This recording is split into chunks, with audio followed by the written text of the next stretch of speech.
pada minggu ini kita akan memperingati hari apa? Hari Pentakosta. Berikan dulu tepuk tangan. Amin, saudara. Nah, Pentakosta berasal dari bahasa Yunani atau bahasa Greek yang artinya hari ke-50. Pentakos, 50-an. Jadi sebenarnya arti harafiah dari Pentakosta tidak lain adalah hari ke-50.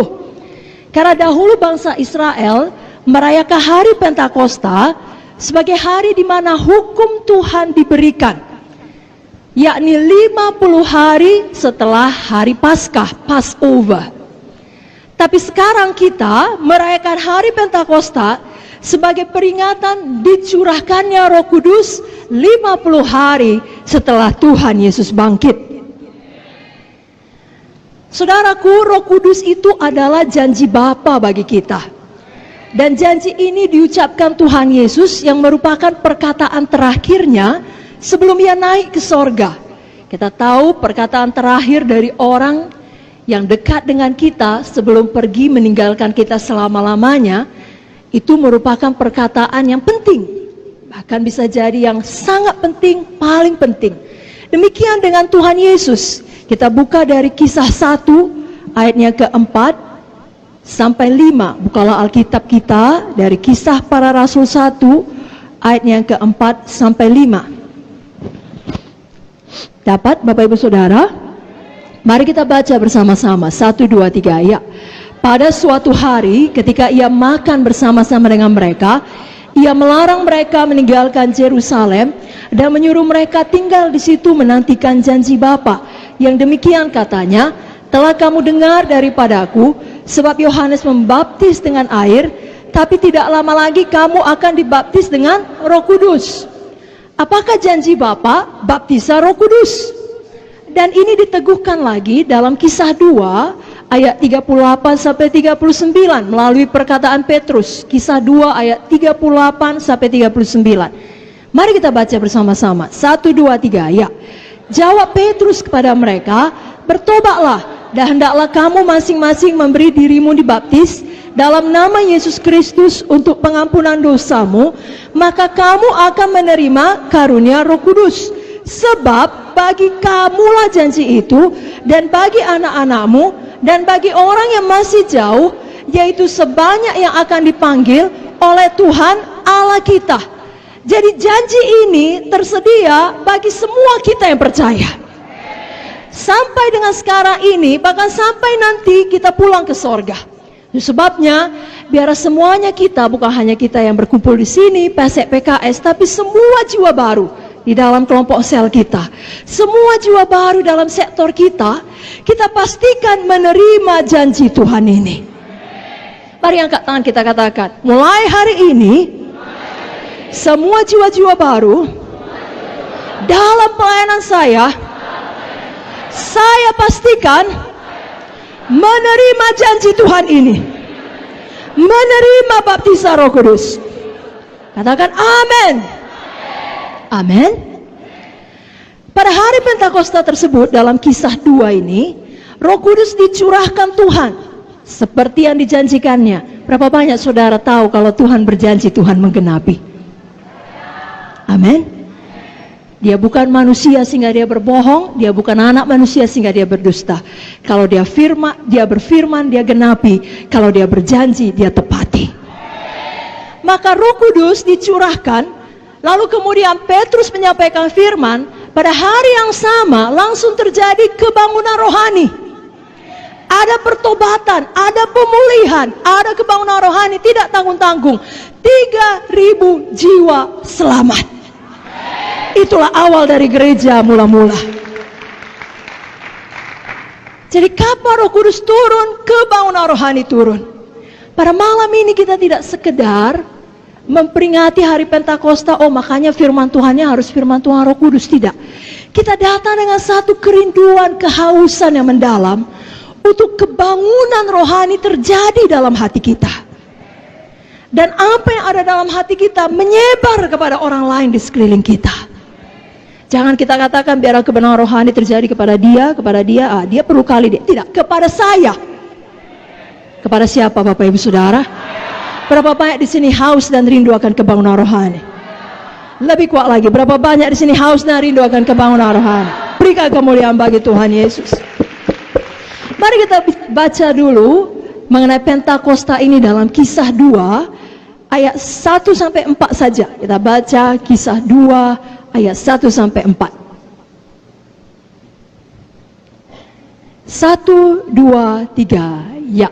Ketika tiba hari Pentakosta, semua orang percaya berkumpul di satu tempat. Tiba-tiba turunlah dari langit suatu bunyi seperti tiupan angin keras yang memenuhi seluruh rumah di mana mereka duduk. Dan tampaklah kepada mereka lidah-lidah seperti nyala api yang bertebaran dan hinggap pada mereka masing-masing. Maka penuhlah mereka dengan Roh Kudus. Lalu mereka mulai berkata-kata dalam bahasa-bahasa lain, seperti yang diberikan oleh Roh itu kepada mereka untuk mengatakannya. Katakan haleluya. Jadilah ini bagi kita. Dan jadilah bagi semua jiwa baru di dalam pelayanan kita. Semuanya kita, masing-masing kita penuh dengan Roh Kudus dan tidak berhenti di situ. Sama seperti murid-murid Tuhan ini, sama seperti rasul-rasul ini, hidup mereka berubah. Lalu mereka mengadakan kebangunan rohani. Itu sebabnya biar malam ini kita diingatkan, hidup kita terus berubah. Menjadi hidup yang menang. Menjadi hidup yang berkuasa. Di akhir zaman ini. Menjelang kedatangan Yesus kedua kali. Kita tidak bisa sebelah mata hidup seakan-akan kita hidup selamanya. Tidak. Suatu saat kita semua akan mati. Suatu saat kalau kita belum mati, Yesus akan datang kedua kali. Dan menurut akselerasi yang terjadi pada zaman sekarang di mana kita hidup, tidaklah mustahil Yesus datang pada malam ini atau esok hari atau minggu depan atau kapan saja. Itu sebabnya di tengah-tengah dunia yang begitu jahat, begitu gelap, kejahatan merajalela, kita perlu menjadi terang, kita perlu menjadi garam, dan tidak ada jalan, tidak mungkin kita mampu melakukannya sambil kita berjuang untuk nafkah kita, untuk hidup kita dengan kekuatan sendiri, tidak mungkin. Hanya ada satu jalan, yakni dengan kuasa Roh Kudus. Amin, Bapak Ibu Saudara. Itu sebabnya mulai malam ini biar masing-masing kita penuh dengan Roh Kudus. Masing-masing. Tidak ada PKS yang berpikir, oh aku nggak penuh kali pun tidak apa-apa, pesekku paling penuh, dia yang mengurus sektor kami. Atau sebaliknya, yang suami berkata, istriku BDS, dia paling penuh Roh Kudus. Atau sebaliknya, istri berkata, suamiku takut akan Tuhan, dia paling penuh Roh Kudus. Masing-masing kita penuh Roh Kudus. Amin. Sama seperti yang kita baca tadi. Di sini dikatakan, tampaklah kepada mereka lidah-lidah seperti nyala api yang bertebaran dan hinggap pada mereka. Pada mereka? Lebih kuat, pada mereka? Mari angkat tangan kita, ikut-ikut doa ini dengan sungguh-sungguh, katakan, mulai malam ini Tuhan, kami masing-masing penuh Roh Kudus. Kami memiliki hidup yang berubah, yang menang, yang berkuasa, menjadi saksi Tuhan di akhir zaman ini, menunggu kedatangan-Mu yang kedua kali. Kami semua berjaga-jaga, hidup dalam Roh, dipimpin oleh Roh, biar semuanya kami, seluruh sidang GKI mengalami kebangunan rohani. Jadilah ini bagi kami di dalam nama Yesus. Dan semua kita berkata, berikan tepuk tangan bagi Tuhan Yesus.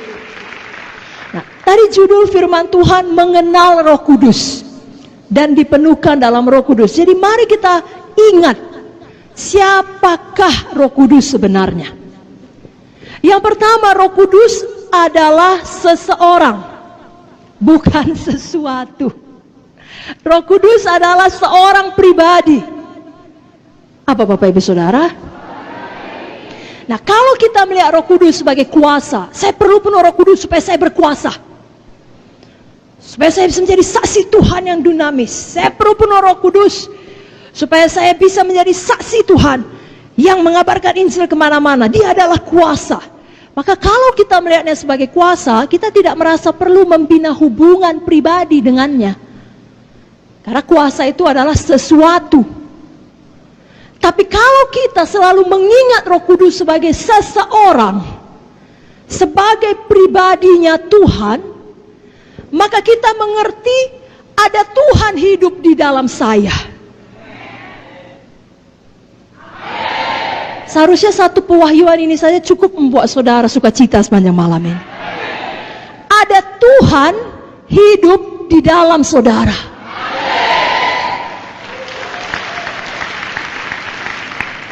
Saya ulangi, ada siapa di dalam saudara? Tuhan yang bagaimana? Tuhan yang hidup, yang menciptakan langit dan bumi dengan perkataan, yang adalah Alfa dan Omega, yang adalah yang awal dan yang akhir, yang memegang segala kuasa, yang maha tahu. Itu yang hidup dalam saudara. Namanya Roh Kudus. Jadi dia adalah seseorang.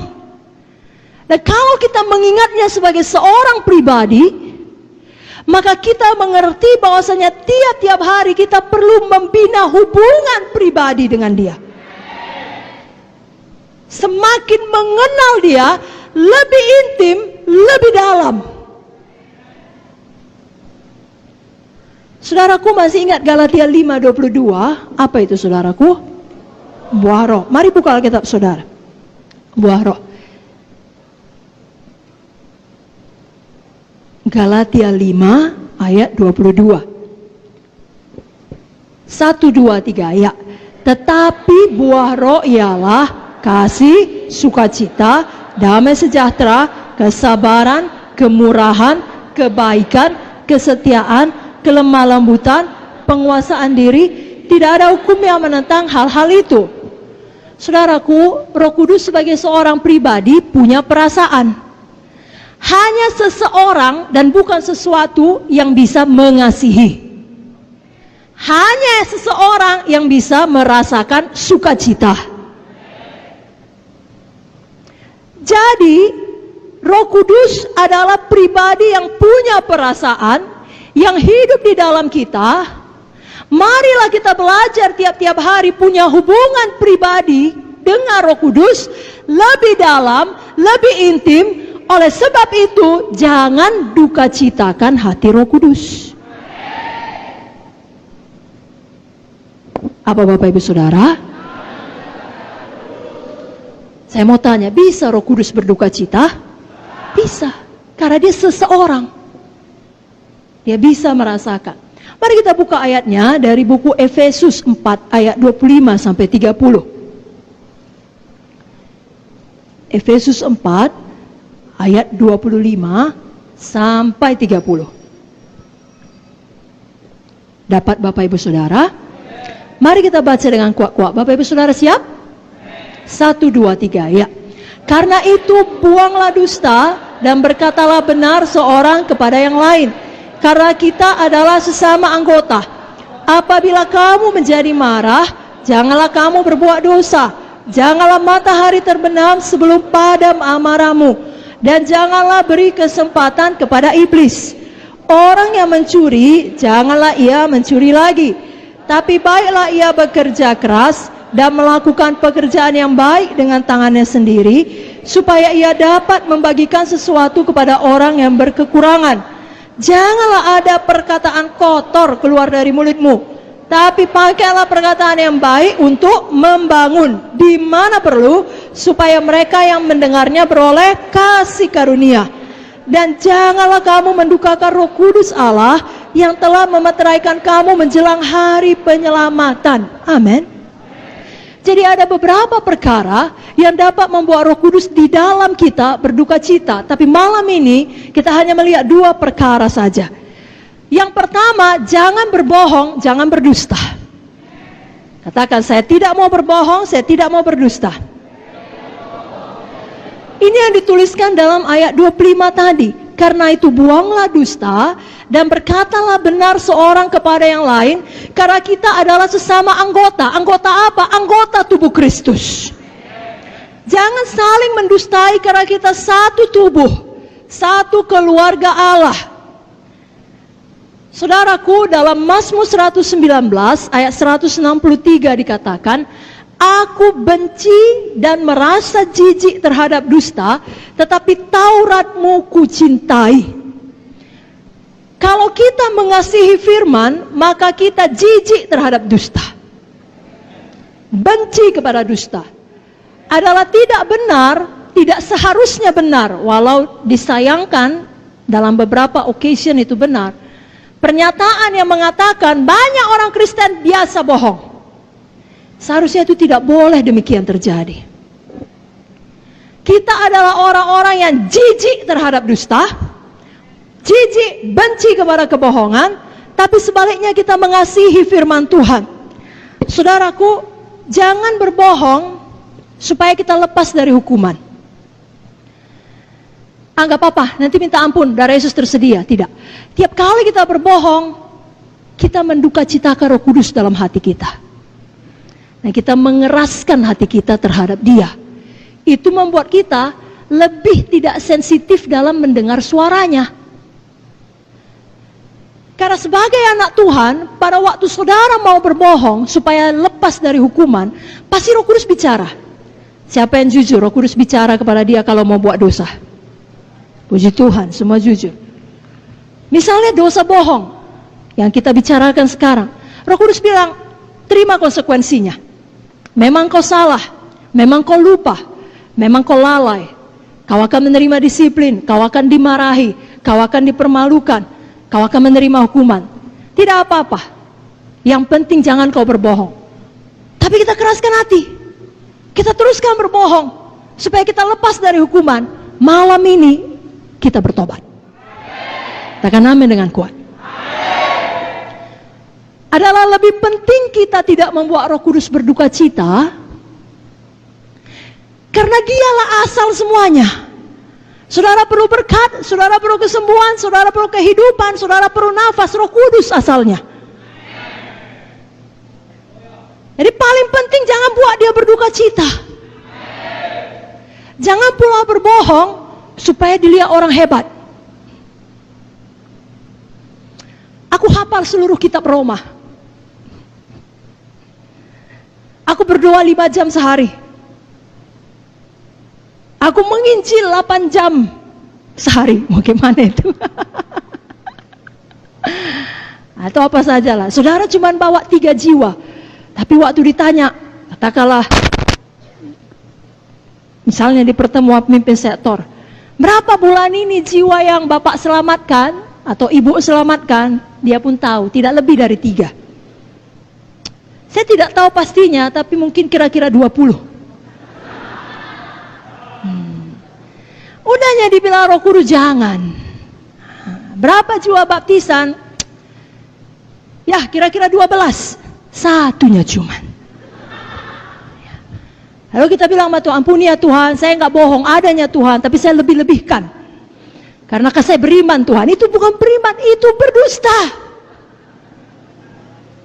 Amin. Siapa mau bertobat? Tidak menduka citakan Roh Kudus.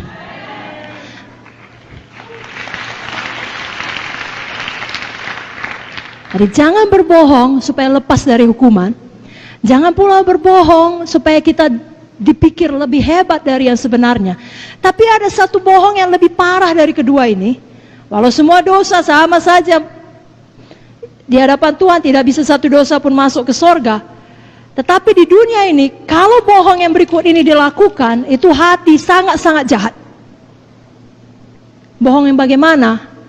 Yakni saudara berbohong mengenai sesuatu hal atau seseorang yang mengakibatkan perpecahan sesama anggota. Saudara baca tadi ayatnya kan? Ia mengakibatkan perpecahan sesama tubuh Kristus, sesama saudara. Dan ini diulangi lagi dari buku Amsal. Mari kita buka Amsal 6 Sama-sama kita buka Alkitab kita dari Amsal 6 ayat 16 sampai 19.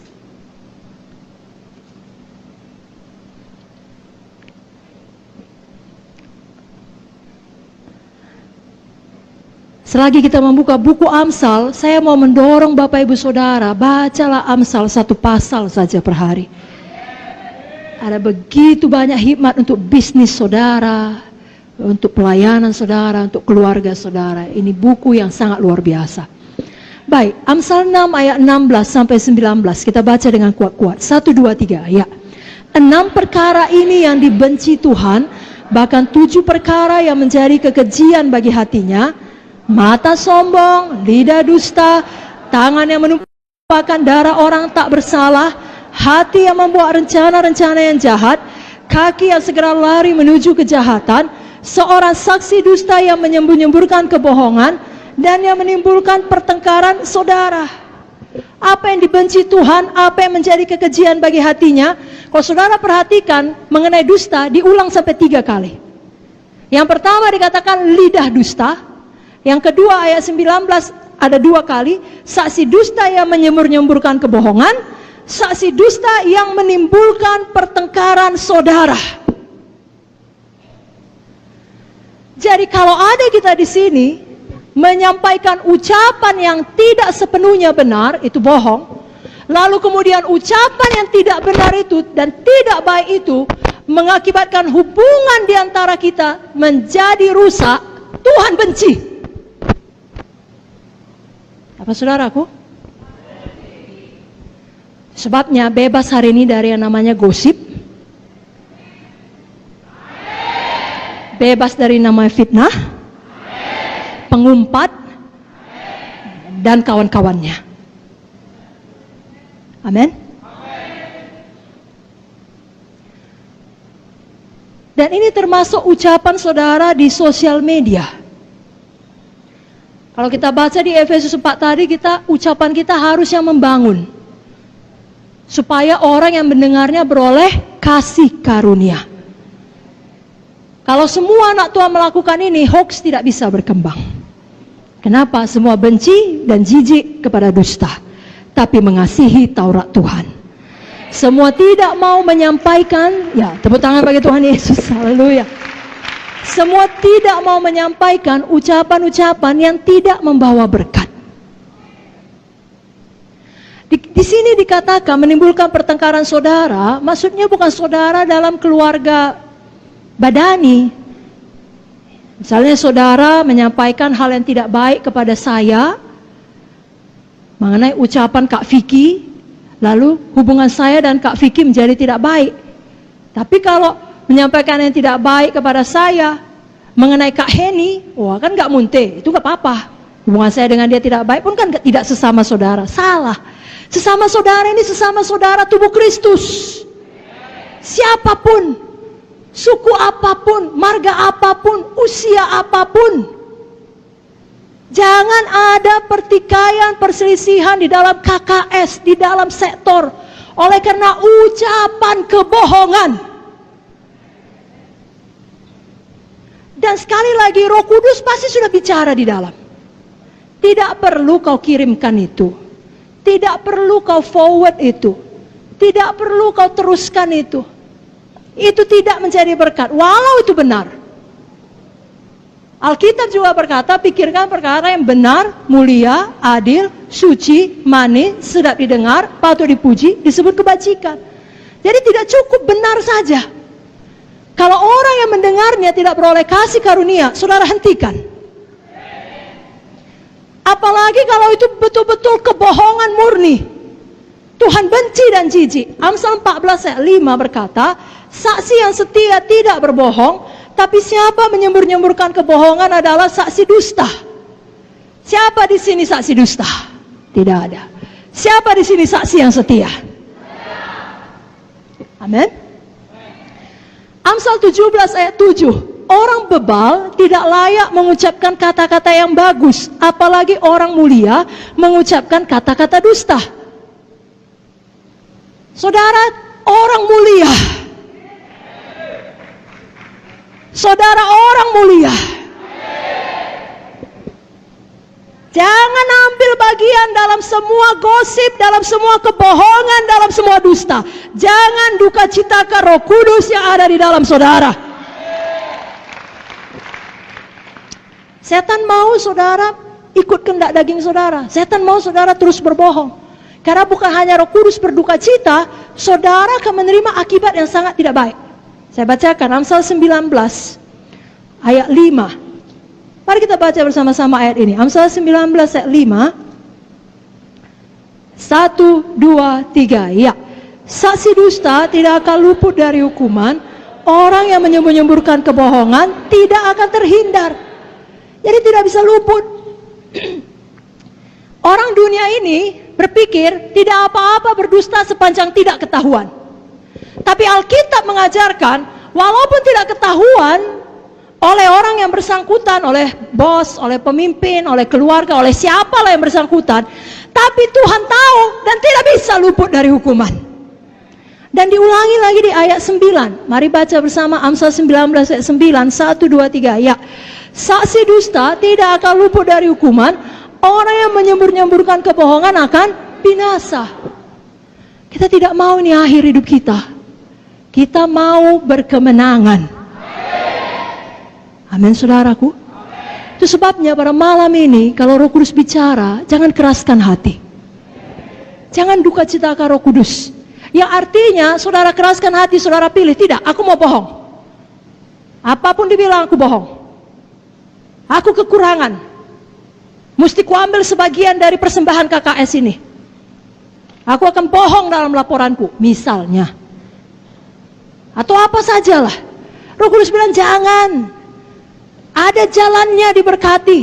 Jalan terang, jalan kejujuran. Saudara keraskan hati. Tidak, aku tidak mau. Aku mau bohong. Saudaraku, itu hidup di dalam gelap. Artinya saudara memilih untuk hidup tidak lurus, tidak jujur, sembunyi-sembunyi. Saudara memilih untuk hidup belat-belit. Tahukah saudara, satu kebohongan akan membawa kepada kebohongan berikutnya, dan berikutnya, dan berikutnya, dan berikutnya, dan lebih besar, dan lebih besar, dan lebih besar. Putuskan itu, bertobat sungguh-sungguh.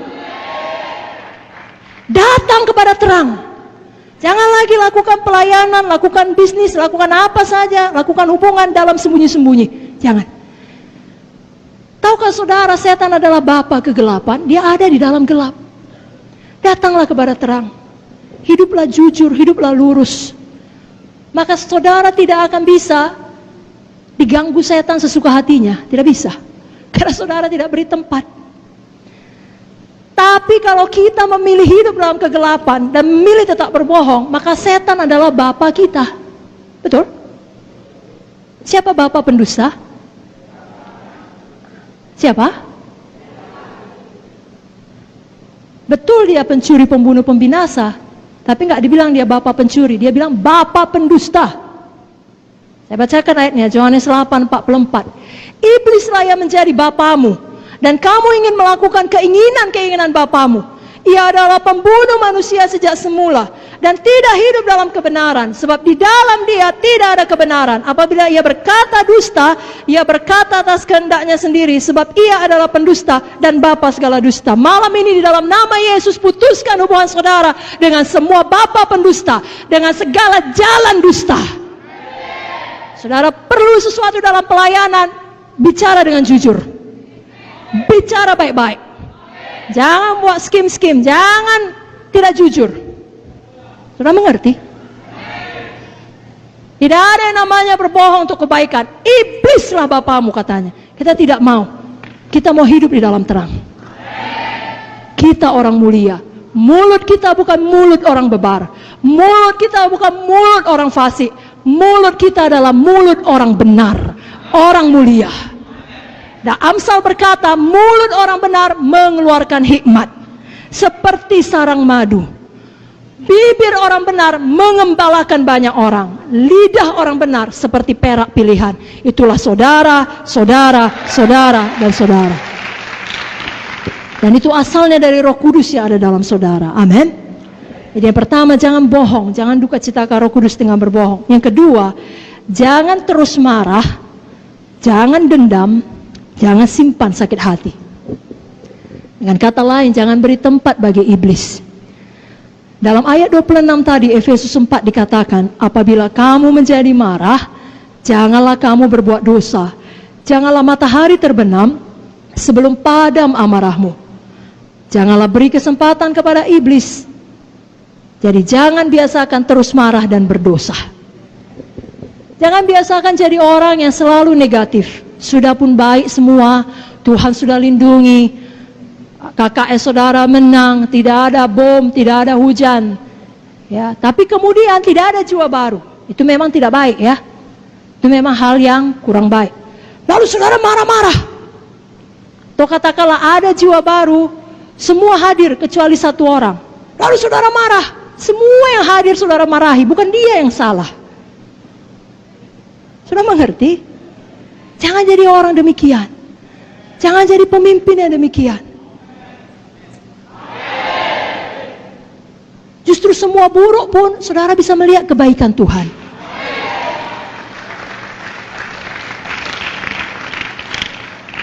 Saya ulangi, belum semua mendapatnya.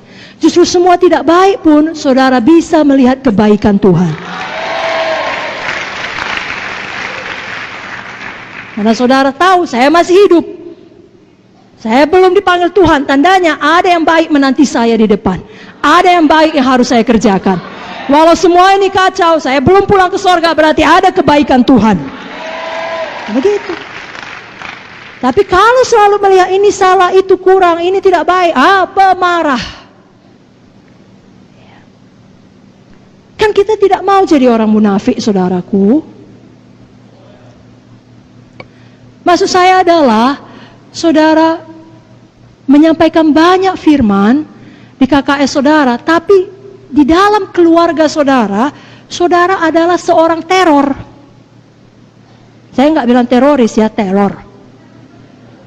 Maksudnya, kalau saudara seorang ayah pulang kerja, semua anak saudara ketakutan. Bapak udah pulang, semua sembunyi. Kenapa? Saudara pulang, cas. Mana makan? Terus sebaliknya, kalau saudara ibu-ibu, mama udah balik dari BDS. Dari BDS.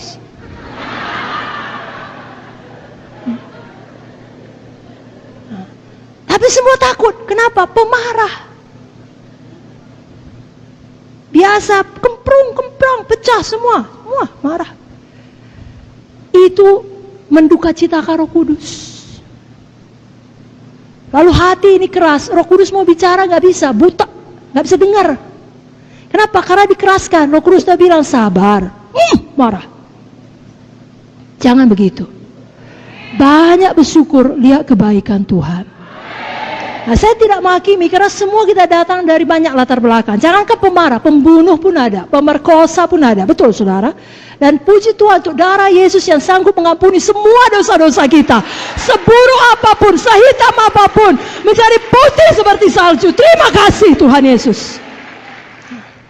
Tapi setelah itu kita perlu patuh kepada pimpinan Roh Kudus.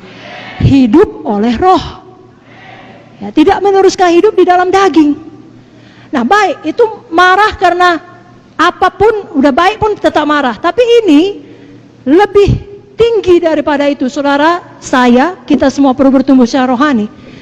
Jangan marah walau ada dasar untuk marah. Dengan kata lain, saudara punya alasan cukup pantas, layak untuk marah, yakni orang jahat terhadap saudara. Orang melakukan kecurangan terhadap saudara.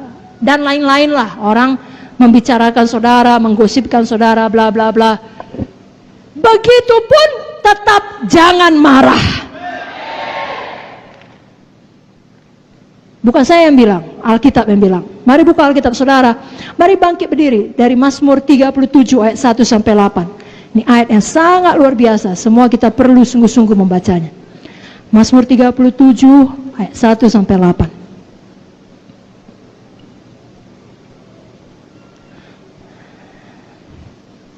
Dapat saudaraku, 1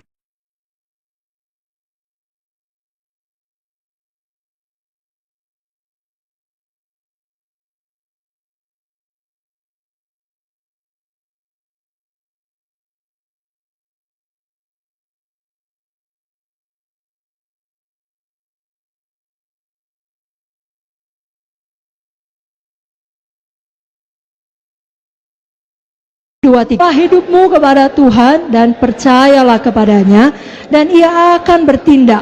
Ia akan memunculkan kebenaranmu seperti terang dan hakmu seperti siang. Berdiam dirilah di hadapan Tuhan dan nantikanlah Dia. Jangan marah karena orang yang berhasil dalam hidupnya, karena orang yang melakukan tipu daya. Berhentilah marah dan tinggalkanlah panas hati itu. Jangan marah, itu hanya membawa kepada kejahatan. Coba ulangi 3 kali bagian terakhir. Jangan marah, itu hanya 1, 2, 3 ya. Jangan marah. Lagi. Amin. Bila sama kiri kanan. No maya-maya. Silakan duduk Bapak Ibu Saudara. Jadi betul ada orang jahat. Saya mau tanya, di tempat kerja saudara ada orang jahat? Ada? Dalam keluarga saudara semua baik?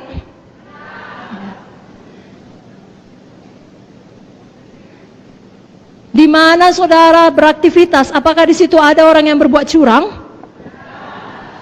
Pantaskah kita marah? Pantas. Tapi apakah kita marah? Kenapa? Karena Roh Kudus di dalam. Kita tidak mau mendukacitakan Roh Kudus. Pendapat siapa lebih berharga? Pendapat dia atau pendapat Roh Kudus? Dia bilang, itu bapak itu, ibu itu, atau kakak itu, abang itu, itu dia itu penipu itu. Tapi Roh Kudus bilang, kau orang yang sangat diberkati, aku mengasihi engkau. Lalu orang tersebut kemudian bilang, itu pemalas, itu jahat itu, namanya aja PKS, namanya aja PSE, banyak utangnya itu. Panas hati kita, padahal udah kita lunasi semua utang kita. Itu hidup lama kita, lalu mau marah kita sama dia. Roh Kudus bilang, kau sangat dikasihi, kau luar biasa, kau anakku yang kekasih. Yang mana yang kita dengar? Pendapat siapa lebih penting? Pendapat manusia atau pendapat Roh Kudus? Siapa Tuhan kita? Ucapan dia atau ucapan Roh Kudus yang memang adalah Tuhan Tritunggal? Siapa Roh Kudus? Itu Tuhan kita. Percayalah kepada Tuhan. Diamlah di negeri. Lakukanlah yang baik. Ia akan memunculkan kebenaranmu seperti terang dan hakmu seperti siang. Jadi Roh Kudus di dalam kita menyanggupkan kita untuk bersabar. Jangan kita lawan Roh Kudus tersebut dengan sengaja mengeraskan hati dan mendukacitakan dia. Buku Amsal lagi-lagi memberikan banyak petunjuk. Dalam Amsal 14 ayat 29 dikatakan, orang yang sabar besar pengertiannya, tapi siapa cepat marah membesarkan kebodohan. Amsal 15 ayat 18, si pemarah membangkitkan pertengkaran, tetapi orang yang sabar memadamkan perbantahan. Siapa mau jadi si pemarah? Siapa mau menjadi orang yang sabar? Amin. Amin. Amsal 19 ayat 19, orang yang sangat cepat marah akan kena denda, karena jika kau hendak menolongnya, engkau hanya menambah marahnya. Jangan kita menjadi orang demikian. Amsal 20 ayat 3, terhormatlah seseorang jika ia menjauhi perbantahan, tapi setiap orang bodoh membiarkan amarahnya meledak. Roh Kudus menolong kita sehingga kita bisa menguasai diri kita. Itu salah satu buah roh, penguasaan diri. Amin saudara. Kita mau menjadi orang yang terhormat. Nah saudaraku, sama seperti hubungan antar manusia, bisa dekat, bisa intim. Ini kita ada banyak di sini. Semua kita satu keluarga kan? Siapa kita mengaku kita ini satu keluarga Allah? Siapa kita mengaku kita satu tubuh Kristus? Tapi walaupun kita semuanya satu tubuh Kristus, satu keluarga Tuhan di Gereja Kemenangan Iman Indonesia, kita kalau dengan jujur, ada di antara kita yang hubungannya lebih dekat, ada yang lebih renggang. Betul? Hubungan saya dengan saudara tentulah lebih renggang bila dibandingkan dengan hubungan saya dengan Ibu Munte atau Ibu Victoria. Betul? Saya lebih intim dengan mereka. Demikian juga Roh Kudus ada di dalam kita, tapi kedekatan kita dengan Roh Kudus, keintiman kita dengan Roh Kudus, itu semuanya terserah kepada kita. Tergantung kepada kepatuhan kita kepadanya. Bila kita dengan sengaja menduka citakan Roh Kudus, nah bukan berarti saudara kehilangan keselamatan saudara, saudara terancam masuk neraka, tidak. Saudara punya jaminan keselamatan. Yesus mengampuni dosa saudara, dosa yang lalu, dosa yang sekarang, dosa yang akan datang. Wah, itu saja cukup untuk buat saudara bersorak-sorai. Bersorak-sorai, tepuk tangan dulu. Tidak ada yang lebih penting dari jaminan keselamatan. Namun, walaupun kita tetap selamat, tapi hubungan kita dengan Roh Kudus tidak lagi begitu manis seperti sebelumnya ketika saudara patuh. Kalau saudara jujur, saudara tahu saat-saat itu, ya, ini di waktu saudara berdoa, saudara tidak bisa merasakan apa-apa. Pernah? Jangan diteruskan. Kenapa itu terjadi? Karena misalnya Roh Kudus sudah berkata, jangan lakukan nakku, jangan bohong. Udah, hentikan. Itu gosip nakku. Roh Kudus bilang, nakku jangan gitu. Kalau mau bilang sungguh-sungguh, jangan pura-pura, jangan hidup dalam kegelapan, jangan sembunyi-sembunyi.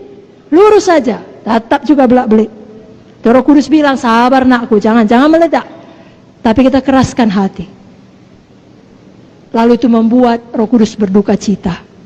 Saudaraku, saya mau katakan, saudara bisa bebas dari ikatan dosa.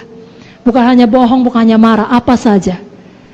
Kalaupun masih ada di antara saudara punya dosa-dosa yang terselubung, saudara bisa bebas. Kalau saudara mau jujur pada Roh Kudus. Saya bacakan Mazmur 32, saudaraku. Dengar baik-baik ya, Mazmur 32. Dari Daud, nyanyian pengajaran. Berbahagialah orang yang diampuni pelanggarannya, yang dosanya ditutupi. Berbahagialah manusia yang kesalahannya tidak diperhitungkan Tuhan dan yang tidak berjiwa penipu. Dengan kata lain, yang jujur. Ayat 3 dan 4. Selama aku berdiam diri, selama aku tidak mengaku dosa, selama aku tetap diam, tulang-tulangku menjadi lesu karena aku mengeluh sepanjang hari. Sebab siang malam tanganmu menekan aku dengan berat, sumsumku menjadi kering, seperti oleh teriknya musim panas. Lalu ayat 5 dia berkata, dosaku kuberitahukan kepadamu, kesalahanku tidak kusembunyikan. Aku berkata, aku akan mengaku kepada Tuhan pelanggaran-pelanggaranku, dan Engkau mengampuni kesalahan karena dosaku. Apa maksud ayat ini? Selama kita tidak jujur pada Roh Kudus, kepada Tuhan, kita yang menderita. Bukan Tuhan tidak tahu dosa kita. Tuhan tahu pikiran kita dari jauh. Pemazmur berkata, Kau tahu, Kau menyelidiki batinku. Tuhan tahu kalau kita berpikiran kotor. Tuhan tahu kalau kita berpikiran jahat.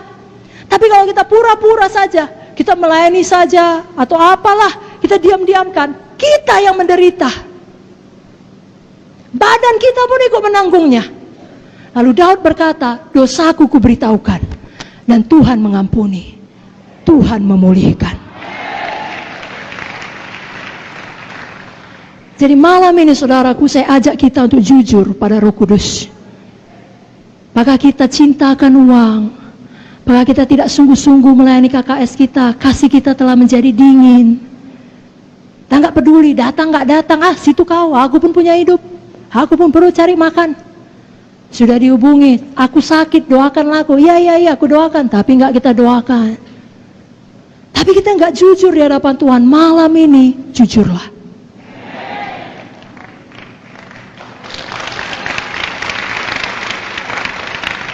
Akui semuanya di hadapan Tuhan. Tuhan tahu. Selama ini pun Tuhan tahu. Tapi waktu kita jujur, kita melepaskan diri kita. Lalu mulai dengan setia ikuti proses pemulihan saudara dari ikatan dosa itu. Karena sama seperti saudara tidak terikat dalam satu hari, kan? Betul? Betul? Tidak ada orang dalam satu hari langsung terikat narkoba. Tidak ada orang dalam satu hari terikat pornografi. Nah, kerap kali proses pemulihan pun ada, perlu waktu. Saudara setia di dalamnya. Apa kata Roh Kudus, saudara ikuti. Mari tutup mata saudara, angkat tangan saudara. Tidak usah pedulikan kiri kanan, katakan dengan jujur, Roh Kudus, Kau begitu mengasihi saya. Saya mengaku semua dosa saya. Kau tahu Tuhan, dosa pikiran, dosa perkataan, dosa perbuatan. Saya akui semuanya. Saya tidak sembunyikan. Saya tidak mau lagi hidup dalam gelap. Saya tidak mau berbohong. Saya tidak mau marah. Ampunilah saya selama ini. Saya sering tidak menyadari Kau hidup di dalam saya. Saya sering mengeraskan hati saya dan mendukacitakan Engkau. Tapi mulai hari ini saya bertobat. Saya berbalik. Saya terima pemulihan. Saya mau patuh kepadamu. Saya mengasihimu dengan segenap hati saya dan dengan tindakan saya. Mulai malam ini saya alami kebangunan rohani di dalam nama Yesus. Dan semua kita berkata, berikan tepuk tangan bagi Yesus. Baik, itu poin yang pertama, Roh Kudus seorang pribadi. Jangan kita duka citakan. Poin yang kedua, Roh Kudus itu adalah Tuhan sendiri. Roh Kudus adalah Tritunggal. Sama seperti Allah Bapa dan Allah Anak, Tuhan Yesus. Roh Kudus tidak lebih rendah kedudukannya dibandingkan Bapa ataupun Tuhan Yesus. Sama. 3 dalam 1, 1 dalam 3. Saya bacakan satu ayat saja, Kisah 5 ayat 3-4 mengenai Ananias yang mendustai Roh Kudus. Apa kata firman dalam Kisah 5 ayat 3-4? Tetapi Petrus berkata, Ananias, mengapa hatimu dikuasai iblis sehingga engkau mendustai Roh Kudus dan menahan sebagian dari hasil penjualan tanah itu? Selama tanah itu tidak dijual, bukankah itu tetap kepunyaanmu? Dan setelah dijual, bukankah hasilnya itu tetap dalam kuasamu? Mengapa engkau merencanakan perbuatan itu dalam hatimu? Engkau bukan mendustai manusia, tetapi mendustai Allah. Ananias mendustai Roh Kudus, sama Ananias mendustai Allah. Jadi jangan ada persepsi yang salah dalam pemikiran kita, bahwasanya Roh Kudus itu ya lebih rendah sedikit dari Bapa atau dari Tuhan Yesus. Tidak, mereka adalah satu. Dan mereka adalah satu. Roh Kudus sekarang ada di dunia ini, di dalam hati kita. Dan firman Allah menyatakan, roh yang ada di dalam kita lebih besar dari semua roh yang ada di dalam dunia ini. Saudara tidak perlu takut, amin. Yang ketiga, Roh Kudus adalah penolong kita, Parakletos. Yohanes 14 ayat 16-17. Roh Kudus adalah penolong. Mari kita baca sama-sama, Bapak Ibu Saudara siap? Yohanes 14 ayat 16-17, 1, 2, 3 ayat. Aku akan minta kepada Bapa dan Ia akan memberikan kepadamu seorang penolong yang lain, supaya Ia menyertai kamu selama-lamanya, yaitu Roh kebenaran. Dunia tidak dapat menerima Dia, sebab dunia tidak melihat Dia dan tidak mengenal Dia. Tapi kamu mengenal Dia, sebab Ia menyertai kamu dan akan diam di dalam kamu, di dalam kita, di dalam saudara. Ada Tuhan di dalam saudara, ada Roh Kudus di dalam saudara. Seberapa berat pun perjuangan saudara, Dia tidak pernah meninggalkan saudara. Dia ada di dalam saudara untuk menolong saudara. Untuk menolong saudara. Sebabnya kalau Dia bicara kita dengarkan. Karena maksudnya hanya untuk menolong saudara. Kalau ada orang mau menolong kita, kita terima saudaraku. Amin. Nah, malam ini saya mau ingatkan khususnya Roh Kudus menolong kita di dalam doa kita. Kerap kali kita tidak tahu bagaimana harusnya berdoa, Roh Kudus menolong kita. Dalam Roma 8 ayat 26-27, mari kita baca lagi bersama-sama. Bukalah Alkitab saudara dari buku Roma 8 ayat 26 sampai 27. 1, 2, 3, ya. Demikian juga Roh membantu kita dalam kelemahan kita, sebab kita tidak tahu bagaimana sebenarnya harus berdoa, tapi Roh sendiri berdoa untuk kita kepada Allah dengan keluhan-keluhan yang tidak terucapkan. Dan Allah yang menyelidiki hati nurani mengetahui maksud Roh itu, yaitu bahwa ia sesuai dengan kehendak Allah berdoa untuk orang-orang kudus. Itulah baiknya Roh Kudus itu. Dia berdoa untuk orang-orang kudus. Dia memimpin kita dalam doa kita. Itu sebabnya saudaraku suka berdoa dalam bahasa roh.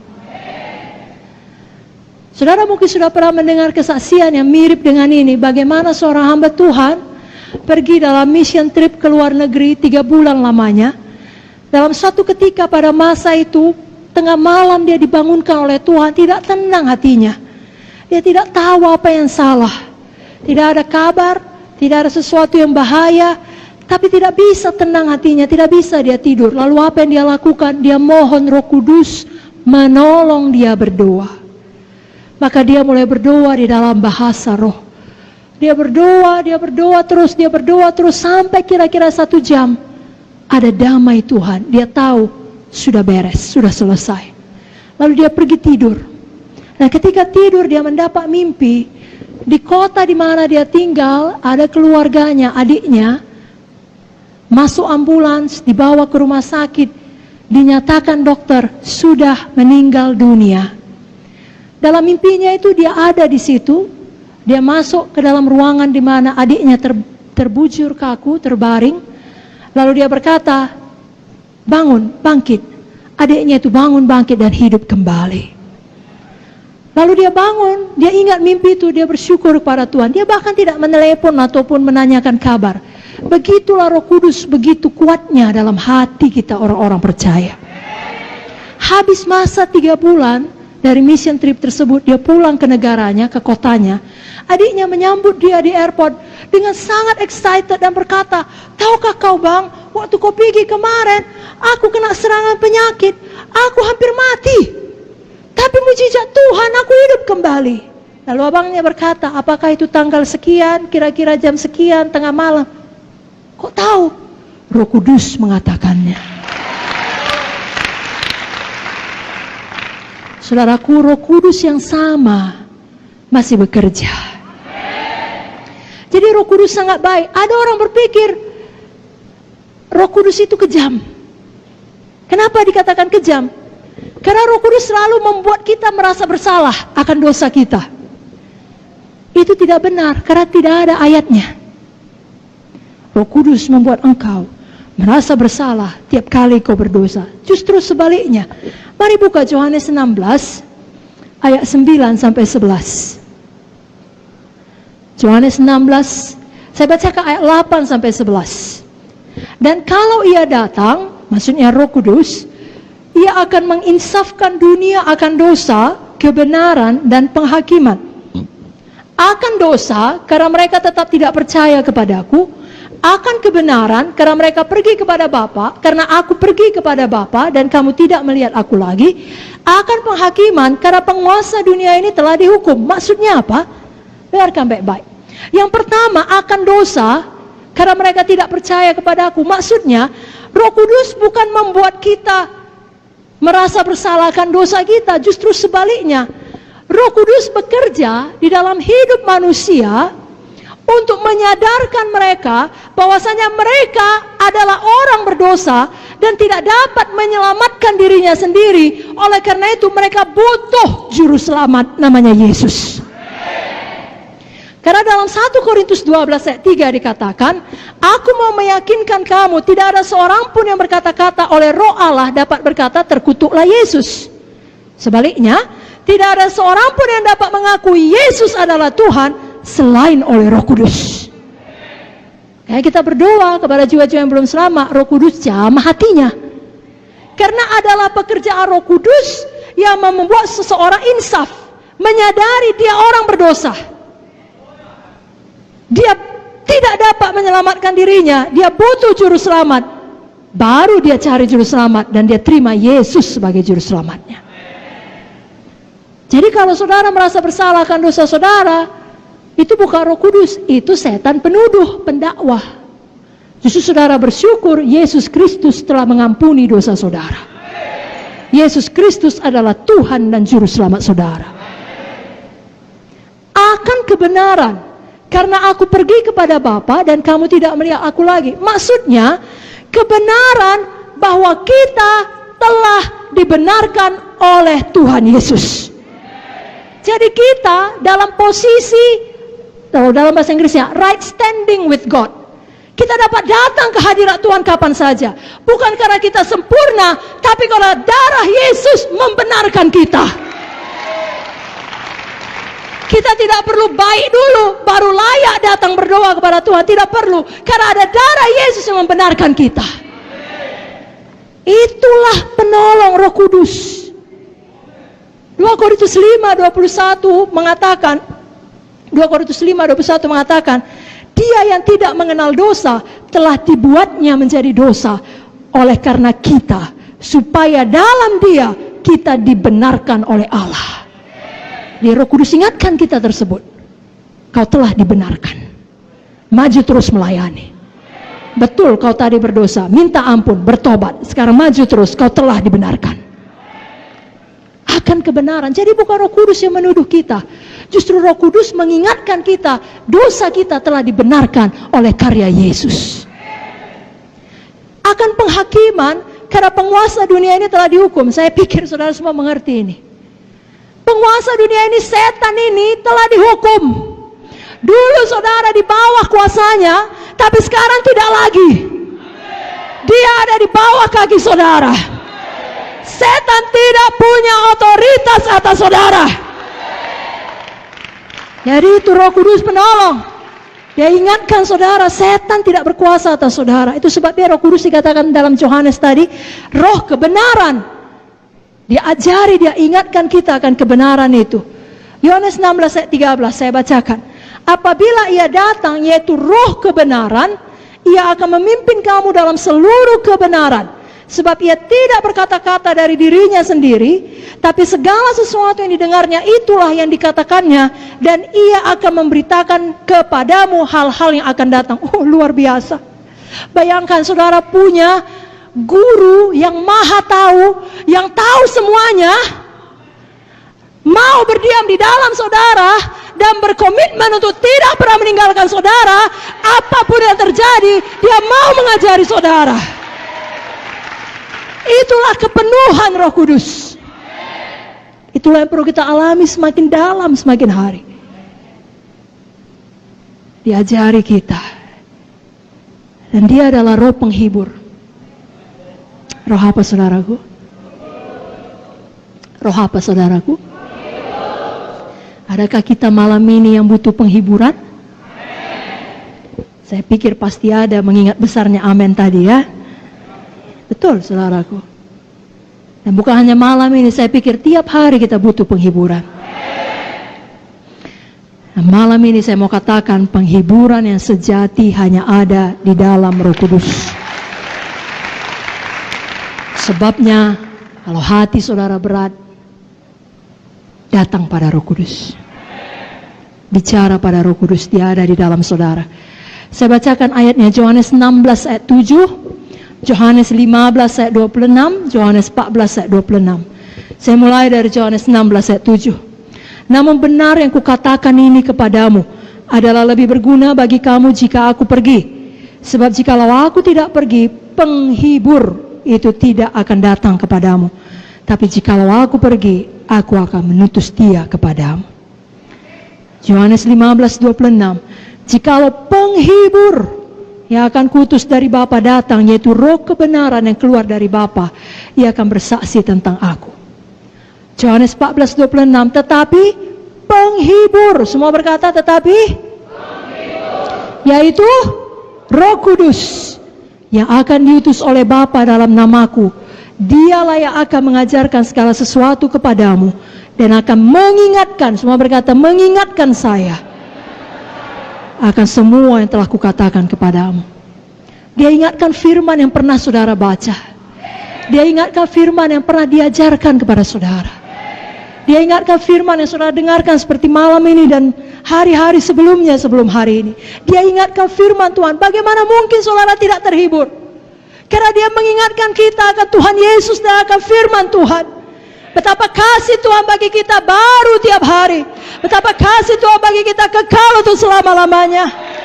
Dia ingatkan saya dan saudara adalah manusia roh yang suatu hari akan pulang ke sorga. Dunia ini sementara, penderitaan zaman sekarang ini tidak dapat dibandingkan dengan kemuliaan kekal yang menanti kita kelak. Dia ingatkan kalau Tuhan di pihak saudara, siapakah yang dapat melawan saudara? Roh Kudus menghibur, Roh Kudus mengingatkan. Roh Kudus mengingatkan, Roma 8:39, tidak ada yang dapat memisahkan saudara dengan kasih Kristus. 7 kali orang benar jatuh, tapi ia bangkit kembali. Walau orang benar itu jatuh, dia tidak tergeletak, sebab Tuhan menopang tangannya. Kemalangan orang benar banyak, tapi Tuhan melepaskan dia dari semuanya itu. Dia ingatkan itu pada waktu masa kesusahan saudara. Pada waktu saudara sendirian di rumah sakit, pada waktu saudara harus ke pengadilan untuk menghadapi orang yang mengancam saudara, pada waktu saudara dihakimi oleh keluarga saudara karena saudara tidak mau beradat, pada waktu saudara meneteskan air mata dan tidak ada seorang pun yang melihatnya, Roh Kudus ada di sana. Dia di dalam saudara, dia menghibur saudara, dia tidak pernah meninggalkan saudara, dan dia ingatkan firman Tuhan kepada saudara. Alamilah kepenuhan Roh Kudus, saudaraku. Malam ini hauslah satu persekutuan yang intim dengan Dia, yang benar-benar dipenuhkan di dalam Dia, sehingga kita bangkit dari keterpurukan apapun masalah kita, dan kita menjadi bukti, pemberi bukti bagi dunia ini, bahwasanya walaupun kita sudah jatuh, sudah ditekan, sudah hancur, kita naik kembali, kita bangun kembali, kita bangkit kembali, kita hidup menang, bahkan lebih dari pemenang. Kita perlu Roh Kudus untuk membuat kita menang menghadapi pencobaan, menang menghadapi masalah, menang menghadapi tragedi-tragedi kehidupan. Saudaraku, hanya karena kita pelayan, hanya karena kita PKS atau pesek, bukan berarti kita eksklusif dari tragedi. Bukan berarti kita eksklusif dari semua masalah. Tragedi menimpa siapa saja, orang fasik dan orang benar. Tapi orang fasik tidak punya Roh Kudus menyertai dia. Orang benar memiliki Roh Kudus di tengah tragedi.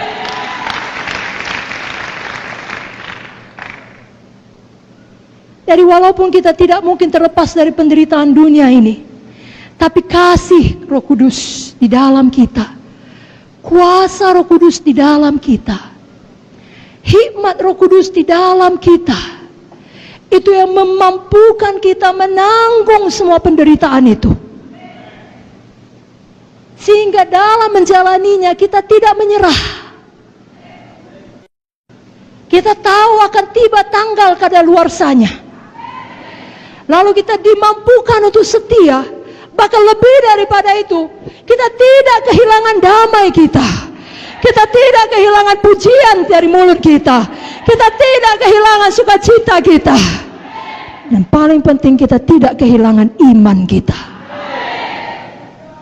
Kita tidak berbalik dan menunjuk Tuhan dan berkata, kenapa kau izinkan ini terjadi? Kalau kau peduli kepada aku, kenapa kau biarkan? Tidak. Kita berkata, segala sesuatu bekerja sama mendatangkan kebaikan bagi kami yang mengasihi Tuhan. Walaupun aku berjalan dalam lembah kekelaman, aku tidak takut bahaya, karena Kau besertaku. Siapa yang membuat kita mampu mengatakan itu sesudah tragedi. Hanya Roh Kudus. Orang dunia akan berkata gila itu. Tapi kita berkata itulah Roh Kudus. Tidak mungkin kita dapat menanggung dengan kekuatan dan pikiran kita sendiri. Kita butuh kuasa supernatural. Itu sebabnya semua kita perlu betul-betul penuh Roh Kudus. Pada malam ini saya ingatkan Bapak Ibu Saudara, bukan hanya Bapak Ibu Saudara perlu penuh Roh Kudus. Semua jiwa-jiwa di dalam pelayanan Bapak Ibu Saudara. Semua keluarga Bapak Ibu Saudara. Jangan berpuas, sudah kebawa altar call, sudah mengaku dia Yesus Tuhan. Betul, bagus sekali. Tapi tidak cukup di situ, perlu selamat, lahir baru, yang artinya percaya Yesus Tuhan, bertobat dari dosa-dosa, perlu dibaptis dalam air, dan perlu penuh Roh Kudus.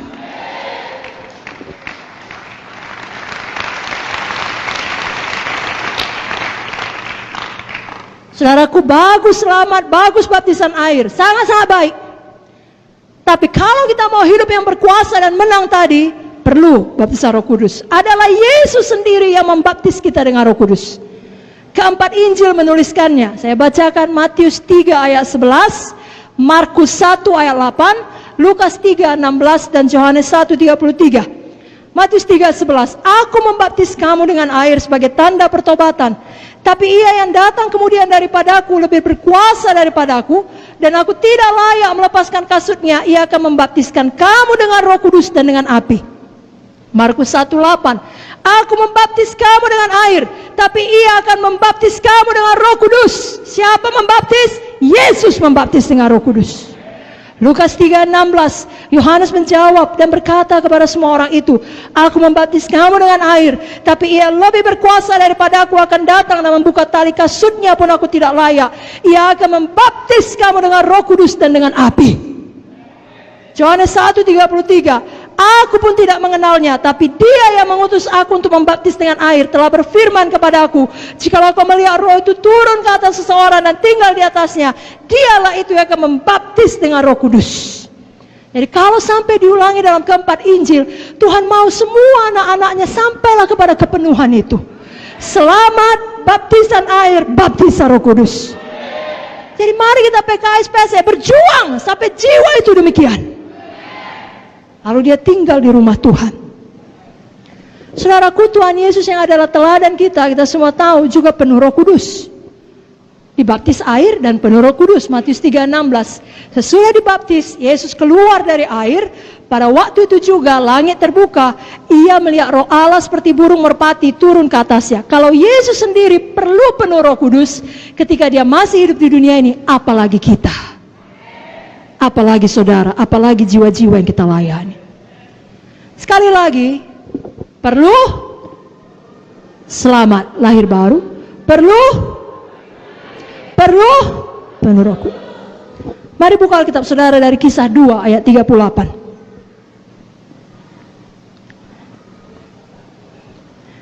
Mari kita semangat melayani jiwa-jiwa sampai mereka penuh Roh Kudus. Kisah 2:38.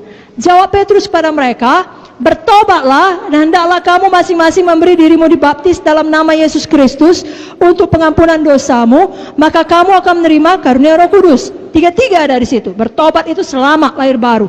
Dibaptis dan menerima Roh Kudus. Sekarang diulangi lagi dalam Kisah 8 ayat 12. Mari buka Alkitab saudara dari Kisah 8 ayat 12. Mari kita baca bersama-sama. 1, 2, 3 ayat. Tapi sekarang mereka percaya kepada Filipus yang memberitakan Injil tentang kerajaan Allah dan tentang nama Yesus Kristus, dan mereka memberi diri mereka dibaptis, baik laki-laki maupun perempuan. Bagus kah ini saudaraku? Bagus. Semua bikin tangannya, bagus. Agak sangat bagus. Tapi apakah berhenti di situ? Apakah cukup? Tidak. Walau mereka sudah menerima Injil, dengan kata lain sudah selamat, dan bahkan mereka sudah memberi mereka dibaptis, baptisan air, apakah yang terjadi? Kisah 8 ayat 14-17. Mari kita baca di bawahnya 14-17. 1, 2, 3 ayat. Ketika rasul-rasul di Yerusalem mendengar bahwa tanah Samaria telah menerima firman Allah, mereka mengutus Petrus dan Yohanes ke situ. Setibanya di situ, kedua rasul itu berdoa supaya orang-orang Samaria itu beroleh Roh Kudus. Sebab Roh Kudus belum turun di atas seorang pun di antara mereka, karena mereka hanya dibaptis dalam nama Tuhan Yesus. Kemudian keduanya menompangkan tangan di atas mereka, lalu mereka menerima Roh Kudus. Haleluya. Mari angkat tangan saudara, katakan, saya sebagai PKS, saya pastikan jiwa-jiwa di KKS saya benar-benar selamat, benar-benar baptisan air dan penuh Roh Kudus. Katakan amin. Berikan tepuk tangan bagi Tuhan Yesus. Satu ayat lagi saudaraku, Kisah 19 ayat 1 sampai 2. Mengenai perlunya ketiganya. Tidak cukup 2 saja. Kisah 19 ayat 1 sampai 2. Mari kita baca bersama-sama. 1, 2, 3. Ya. Ketika Apolos masih di Korintus, Paulus sudah menjelajah daerah-daerah pedalaman dan tiba di Efesus. Di situ dapatinya beberapa orang murid. Katanya kepada mereka, sudahkah kamu menerima Roh Kudus ketika kamu menjadi percaya? Akan tapi mereka menjawab dia, belum. Bahkan kami belum pernah mendengar bahwa ada Roh Kudus. Nah, coba dengarkan baik-baik. Kenapa Paulus menulis ini? Kenapa Paulus berkata seperti ini? Pada waktu dia pergi satu tempat, dia temukan ada murid-murid yang percaya kepada Tuhan Yesus. Lalu ditanyanya, apakah kamu sudah menerima Roh Kudus ketika kamu menjadi percaya? Bukankah saat kita percaya, dengan kata lain, saat kita selamat menerima Yesus, dengan sendirinya kita juga menerima Roh Kudus? Jadi kenapa ditanya Paulus? Apakah teologi Paulus salah? Tidak. Tidak mungkin salah. Dia menulis sebagian besar daripada kitab-kitab perjanjian baru. Amin, saudara. Maksudnya di sini adalah Paulus mau mereka menerima baptisan Roh Kudus, dipenuhkan di dalam Roh Kudus dan berdoa bicara dalam bahasa roh. Itu sebabnya kita baca seterusnya ayat 3 sampai 6. 1, 2, 3. Ya. Lalu kata Paulus kepada mereka, kalau begitu dengan baptisan manakah kamu telah dibaptis? Jawab mereka, dengan baptisan Yohanes. Kata Paulus, baptisan Yohanes adalah pembaptisan orang yang telah bertobat, dan ia berkata kepada orang banyak bahwa mereka harus percaya kepada dia yang datang kemudian daripadanya, yaitu Yesus. Ketika mereka mendengar hal itu, mereka memberi diri mereka dibaptis dalam nama Tuhan Yesus. Dan ketika Paulus menumpangkan tangan di atas mereka, turunlah Roh Kudus ke atas mereka, dan mulailah mereka berkata-kata dalam bahasa roh dan bernubuat. Waktu saudara layani jiwa, jelaskan sejelas-jelasnya. Roh Kudus bukan hanya untuk murid-murid Yesus dan 120 orang yang tertulis di Kisah Para Rasul 2, tapi untuk kamu dan untuk anak-anak kamu, untuk sebanyak orang yang dipanggil Tuhan, untuk kita semua janji itu. Dengan tepuk tangan saudaraku, amin. Nah, kalau ada yang berkata itu dulu, sekarang tidak lagi, saudara terangkan, pencurahan Roh Kudus sejak Kisah 2 tadi tidak pernah berhenti. Seperti yang kita baca inilah saudaraku. Apa yang kita baca di dalam Kisah 8 tadi, itu terjadi 5 tahun setelah Pentakosta di Kisah Para Rasul 2. Kalau saudara buka Kisah Para Rasul 10, cerita mengenai Cornelius dan keluarganya yang penuh Roh Kudus, itu terjadi 10 tahun setelah Pentakosta di Kisah Para Rasul 2. Dan yang terakhir tadi dalam Kisah 19 itu terjadi 25 tahun setelah Pentakosta di Kisah Para Rasul 2. Dengan kata lain, itu terjadi terus-menerus sampai sekarang ini pencurahan Roh Kudus masih berlangsung. Saya tanya saudara, bersemangat penuh Roh Kudus? Bersemangat memastikan jiwa-jiwa dalam pelayanan kelompok sel sektor saudara penuh Roh Kudus? Supaya semua menyadari ada pribadi yang hidup di dalamnya, yang mengajari, yang menolong, yang menghibur, roh kebenaran. Amin saudara. Betul saudaraku, untuk sampai ke sorga kita hanya perlu selamat, hanya perlu lahir baru, yakni bertobat dan percaya atas pengampunan dosa kita oleh penebusan darah Yesus. Tapi supaya kita bisa hidup menang di dunia ini, kita perlu baptisan air dan baptisan Roh Kudus. Dalam baptisan air, saudara mendeklarasikan putus hubungan dengan manusia lama. Dalam baptisan Roh Kudus, saudara memiliki kuasa untuk bangkit menjadi manusia yang baru. Ayat yang paling disukai Bapak Founder, Kisah 1 ayat 8, saudaraku, kuasa. yang diberikan oleh Roh Kudus. Mari kita baca sama-sama Kisah 1 ayat 8. Saudara bersemangat membacanya? 1, 2, 3, ya. Tetapi kamu akan menerima kuasa kalau Roh Kudus turun ke atas kamu, dan kamu akan menjadi saksiku di Yerusalem, di seluruh Judea dan Samaria, dan sampai ke ujung bumi. Amin. Saudara bukan hanya menjadi saksi dari mulut saudara, tapi dari hidup saudara. Seperti saya katakan tadi, saudara pemberi bukti. Ada Roh Kudus dalam saudara, banyak mujizat yang terjadi dalam hidup saudara. Dan jadi dalam tahun ini, ya, kita memperingati hari Pentakosta, khususnya minggu ini. Mari semuanya kita, PKS PSE, dan semua jemaat Tuhan Sidang GKI betul-betul penuh Roh Kudus. Ya, saudara punya waktu malam ini berdoa, besok berdoa, doakan nama per nama dari anggota kelompok sel saudara. Khususnya saudara tahu memang belum bicara dalam bahasa roh. Biar hari Minggu ini semuanya berdoa dengan bahasa roh. Saya akan berikan ya beberapa perkara mengenai berdoa dengan bahasa roh itu penting. Kenapa? Yang pertama, kasih saya waktu 5-10 menit dan kita akan mempraktekkannya. Amin saudara. Yang pertama, berdoa dalam bahasa roh itu seturut dengan firman Tuhan. Jadi itu ada di Alkitab, ya, saya ambil dari 1 Korintus 14 ayat 2. Siapa yang berkata-kata dengan bahasa roh tidak berkata-kata kepada manusia tetapi kepada Allah. Sebab tidak ada seorang pun yang mengerti bahasanya, oleh roh ia mengucapkan hal-hal yang rahasia. Ayat 14-15, 1 Korintus 14. Jika aku berdoa dengan bahasa roh, rohku yang berdoa, tapi akal budiku tidak turut berdoa. Jadi apakah yang harus kubuat? Aku akan berdoa dengan rohku, tapi aku berdoa juga dengan akal budiku. Aku akan menyanyi dan memuji dengan rohku, tapi aku akan menyanyi dan memuji juga dengan akal budiku. Dalam 1 Korintus 14 ayat 18 dikatakan, aku mengucap syukur kepada Allah bahwa aku berkata-kata dengan bahasa roh lebih daripada kamu semua. Paulus yang mengatakannya, dia rasul yang sangat luar biasa. Tulisannya luar biasa, memberkati kita sampai sekarang ini. Itu diilhami oleh Roh Kudus. Dan jelas dikatakan, jangan melarang orang berkata-kata dengan bahasa roh. 1 Korintus 14 ayat 39. Karena itu saudara-saudaraku, usahakanlah dirimu untuk memperoleh karunia untuk bernubuat, dan janganlah melarang orang yang berkata-kata dengan bahasa roh. Jadi kalau ada jiwa saudara lain yang berkata bahasa roh itu aneh, katakan tidak aneh. Paulus tidak aneh. Kenapa? Karena memang Roh Kudus sendiri tidak aneh. Lalu katakan kepada dia, saya kan tidak aneh. Kita semua tidak aneh. Justru kita berdoa dengan bahasa roh akan menjadi pribadi yang lebih baik, pribadi dengan karakter Yesus. Lalu kalau ada jiwa saudara berkata, aku udah pernah hari itu didoakan dengan bahasa roh, tapi nggak langsung lancar. Makanya aku berhenti. Katakan, memang tidak langsung lancar. Kebanyakan orang waktu dibaptis pertama kali dengan Roh Kudus tidak langsung lancar bahasa roh.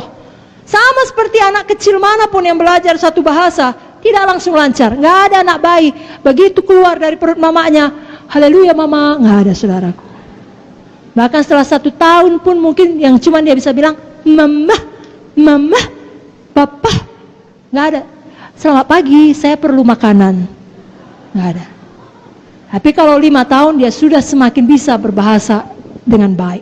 Kalau dia orang Indonesia, berbahasa Indonesia. Jadi kalau baru penuh Roh Kudus, ya dia malu. Aku yang kubilang coba, papa, tidak apa-apa, dorong terus. Serahkan lidahmu kepada Roh Kudus. Lakukan dengan iman. Lakukan dengan iman. Lakukan dengan iman. Amin saudara. Sama seperti saudara, kalau saudara sudah lama dalam Tuhan dan bahasa roh saudara itu saja, minta pada Roh Kudus, lakukan dengan iman. Dia bisa berikan perbendaharaan bahasa roh yang lain kepada saudara. Berdoa dengan bahasa roh yang kedua itu membangun diri kita. 1 Korintus 14 ayat 4. Siapa berkata-kata dengan bahasa roh, ia membangun dirinya sendiri. Siapa yang tidak mau membangun dirinya? Tidak ada kan? Mari saya ganti pertanyaannya. Siapa mau membangun dirinya? Banyaklah berdoa dalam bahasa roh. Kan tidak ada kita yang berkata, oh aku udah hebat, aku udah sempurna, aku udah pelayan, aku tidak perlu dibangun lagi. Tidak ada kita yang berkata demikian. Semua kita perlu membangun diri kita, menyegarkan diri kita.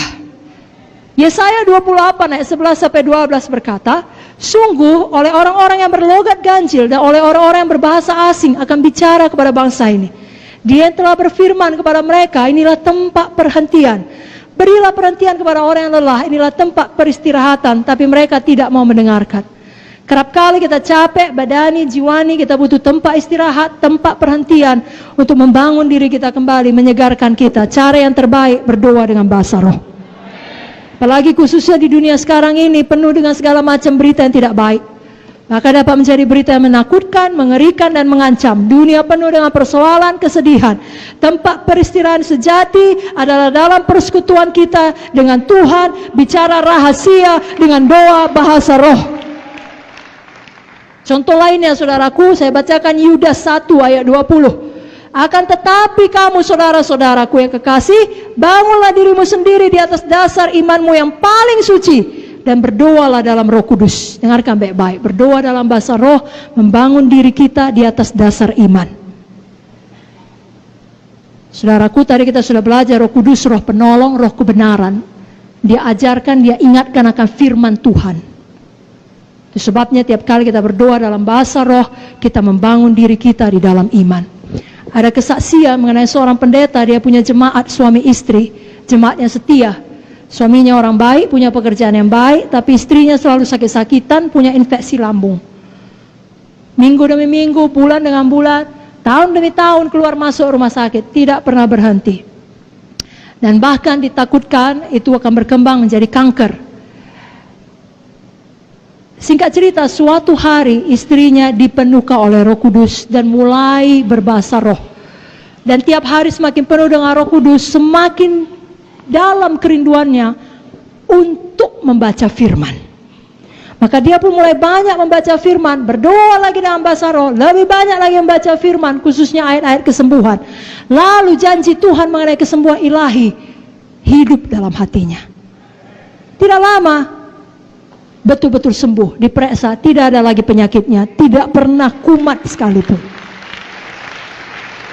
Kita tahu bahasa roh sendirian tidak menyembuhkan kita, tapi pada waktu kita berdoa dalam bahasa roh itu membuat kita beriman, membangun diri kita atas dasar iman. Kita lebih percaya kepada janji Tuhan. Tiap kali kita bicara dalam bahasa roh, kita dapat melakukan seperti itu. Kenapa? Karena pada waktu bicara dalam bahasa roh itu saja, itu kan kita melakukannya dengan iman. Jadi mari bangun diri kita di atas dasar iman. Lalu apapun masalah saudara, saudara bisa keluar sebagai pemenang. Saudara lihatlah Paulus, dia berkata tadi, aku berbahasa roh lebih banyak dari kamu semua. Nah saudara lihat hidupnya bukan hidup yang mudah. Hidup Paulus sangat berat, sangat menderita. Saudara baca buku Korintus, saudara menangis membaca penderitaan Paulus. Di dalam tubuhnya ada banyak tanda Kristus, banyak kali disesah. Tapi saudara tahu apa yang dikatakannya dari dalam penjara Filipi, bersukacitalah senantiasa di dalam Tuhan. Sekali lagi ku katakan, bersukacitalah. Bagaimana mungkin orang yang begini menderita, ditinggalkan semua orang. Menjelang kematiannya dia menuliskan, semua orang telah meninggalkan aku, sedih sekali. Bukan dia berkata, apa ini Tuhan? Seluruh hidup sudah kuberikan kepadamu, sekarang tinggal kematian Tuhan. Tidak ada orang menemani aku. Gak betul ini Tuhan.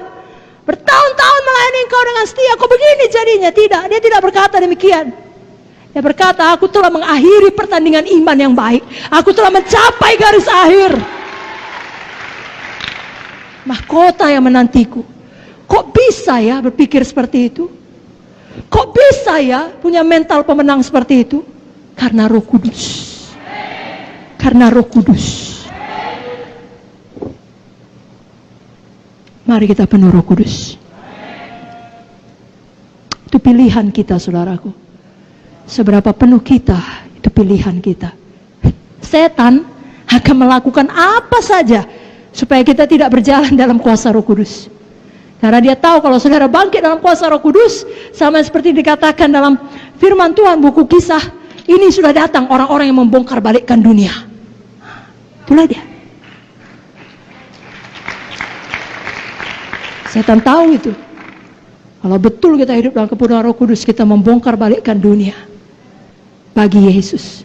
Jadi setan akan melakukan apa saja supaya kita tidak penuh Roh Kudus, supaya kita menduka citakan Roh Kudus, supaya kita lupa bahwasanya Roh Kudus itu seorang pribadi hidup di dalam kita, supaya kita tidak berdoa dalam bahasa roh, supaya kita ikut kehendak daging kita. Lawanlah setan, maka dia akan lari daripadamu. Bukankah tadi sudah kita dengar Roh Kudus akan mengingatkan kita bahwasanya penguasa dunia ini telah dihukum? Setan tidak memiliki otoritas atas saudara, kecuali saudara yang izinkan. Jangan izinkan, jangan beri kesempatan kepada iblis. Sebabnya hari ini jujur kepada Tuhan, akui semua dosa saudara. Jangan pelihara hati yang keras, biarkan Roh Kudus memenuhkan saudara. Jangan mulut kita bahasa roh, pikiran kita melayang, hati kita keras. Mulut kita bahasa roh, hati kita terbuka, lembut kepada Tuhan, patuh kepada Tuhan, takut akan Tuhan. Pikiran kita fokus kepada Tuhan. Saudara akan bangkit betul-betul menjadi orang yang membongkar balikkan dunia. Milikilah hati yang lembut, yang tidak mau menduka citakan Roh Kudus.